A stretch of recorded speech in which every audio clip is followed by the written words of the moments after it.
Merry Christmas and Happy Holidays, everybody. It's We Do Day 3 here. And the Green Scorpion here, and We Dude and I are teaming up once again to bring you a nice Christmas present. While video games don't really have much to talk about in terms of Christmas, we can certainly incorporate the winter theme by bringing you the top 15 greatest ice levels.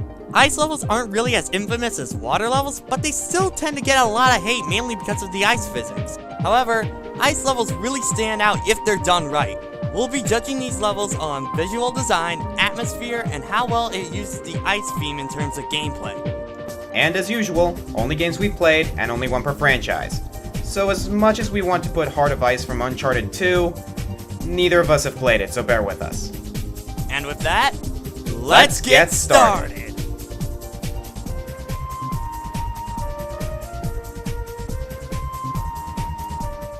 Just as Vectorman had a great water level, he also had a great ice level known as Absolute Zero.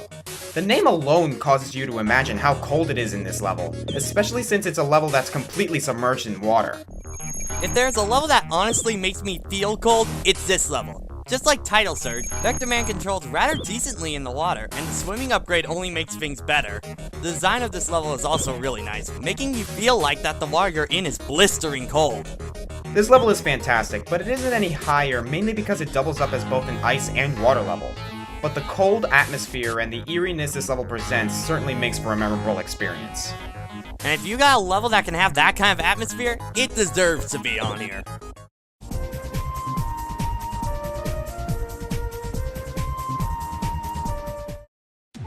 The Castle Crashers have an itch to destroy everything in their path, including a fortress completely made out of ice. Previous to that, however, this level has you traveling through a snow-covered field that looks like it came out of your common children's Christmas book. You traverse the snow, pummeling every enemy you face until you reach the ice fortress. Once you get into the ice fortress, all hell breaks loose. Icicles fall from the ceiling, arrows are aimed at your head, and there's a hilarious battle against the Ice Wizard. There isn't really much we can say about this level in terms of incorporating the ice gimmick, but the atmosphere definitely makes up for it. I have to wonder though, what music is playing in their houses while this is going on?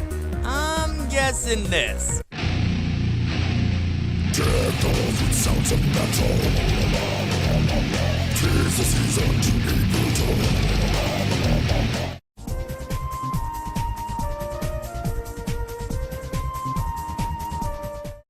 What's great about Shadow Moses from Metal Gear Solid 4 is that it's basically a throwback to the original Metal Gear Solid game.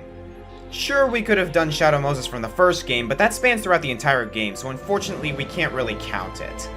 Shadow Moses Island is arguably one of the most memorable levels in the game. The level design is very well done, the visuals are fantastic, and the stealth and ice is a good match. It's also a good representation of how Solid Snake is struggling with his difficult past. The only thing keeping this level from being any higher is the amount of story elements that goes on in this part of the game. There's a lot more going on in this level in terms of the narrative rather than the gameplay. But considering how this level is a throwback to the first game, it's understandable. All in all, this game did a great job in presenting an ice level that is both fun and enlightening.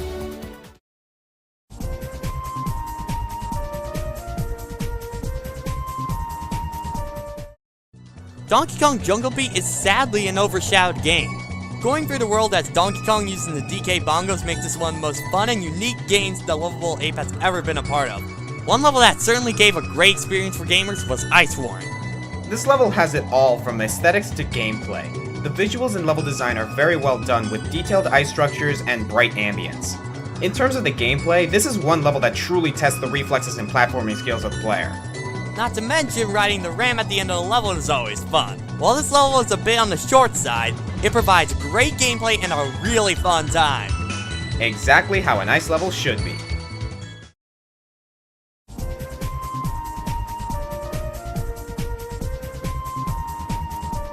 Enemies are attacking an ally base surrounded by snowy mountains, and it's up to you and your team to protect it.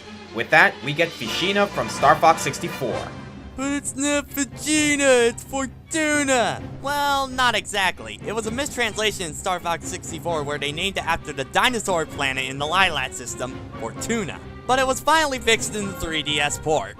And now you know why they both have a base in the middle. Anyway, this level doesn't exactly use the Ice Fiend to enhance the gameplay, but the level makes up with it for the scenario it presents. Not only are you on the clock to stop a bomb from destroying the base, but it's also the first time in the game where you fight against Starwolf, making for one adrenaline-induced dogfight. Fichina also makes it onto this list for its visuals and presentation. While the ice theme doesn't really add anything to the gameplay factor, being able to fly through a frozen sky while taking out tons of enemies is certainly a wonderful visual experience. It loses points for not adding much to the gameplay, but for what it is, it's truly a spectacular level.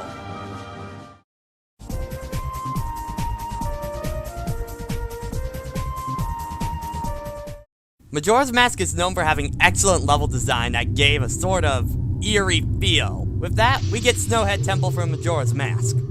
First of all, just getting to this temple is something to speak of. The Gorons are freezing to death, and it falls on you to reunite an Elder Goron with his grandson, put the hero Darmani to rest, and save the Gorons from this frozen wasteland. Then there's the temple itself. This level is a vast tower that took the classic Legend of Zelda puzzle solving and exploration tradition to a whole new level. The level itself acts like a maze structure that becomes clearer and clearer the further you destroy the tower. In addition, the fight with Gold also wins some points, and it's arguably the best boss in the game. The only thing keeping this temple from being any higher is that the navigation is a serious pain. Even so, it isn't as bad as...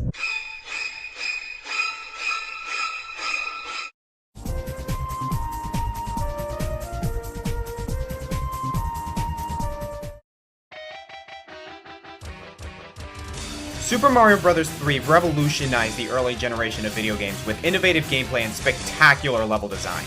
World 6 stands among the best ice-themed levels with its amazing visuals and fun ice challenges. World 6 is a welcome addition to the game, especially since it's one of the first Ice Fiend levels in gaming. The ice physics add a decent challenge without being too annoying. It's also one of the longest levels in the game. The visuals shouldn't go unmentioned either. With a bright ambience and well-designed background, it's one of the best looking parts of the game. Sure, it might not be too original, but it's the granddaddy of ice levels. What do you expect? Not to mention, the hammer suit. So satisfying!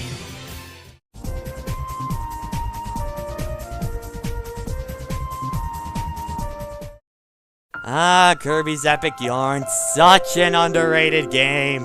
But that aside, Snowland, it's a cool level.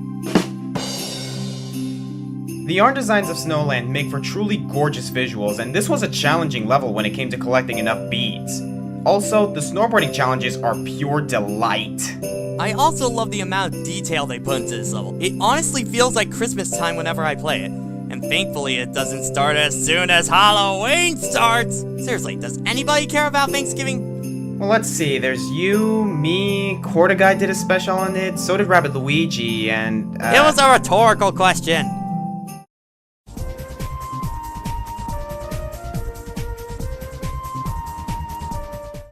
Kamui from Okami stands as one of the more complete ice levels in gaming. The visuals are stunning, and this level had a lot of story-based elements that can really throw players for a loop. Kamui is near the very end of your journey in Okami, which merits the challenge that the level gives. Kamui also has a very depressing feel with many great story moments happening here, which we won't spoil. And the ice beam adds a spectacular atmosphere. This is also home to arguably the best boss in the whole game, Lechku and Nechku. Without spoiling anything, this battle has so much build-up and so much feeling and atmosphere that it alone makes this level worthy of this countdown. Kamui is ultimately a true test to everything that Amaterasu and the player have learned, and it's a great preparation for what's to come.